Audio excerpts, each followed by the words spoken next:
একটি পার্বণ শুরু হয়েছিল মহিলাদের হাত ধরে এবং তাদের বিধান মেনেই, সেটি হচ্ছে রান্না পূজা।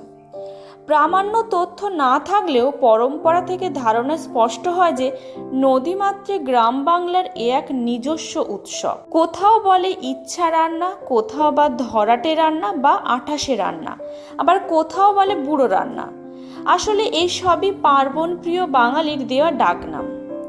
মূল প্রতিপাদ্য জমিয়ে হরেক রকম রান্না না রেঁধে খাওয়া। বিশ্বকর্মা পুজোর পাশাপাশি আজ বাঙালির হেসেল বন্ধ, অরন্ধন।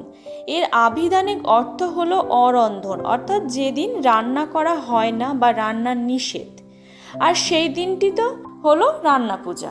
ভাদ্র সংক্রান্তি বা বিশ্বকর্মা পূজার আগের দিন পরিবারের কল্যাণার্থে গৃহিণীরা শিবের মানসপুত্রী দেবী মনসার উদ্দেশ্যে নানাবিধ পদ রান্না করে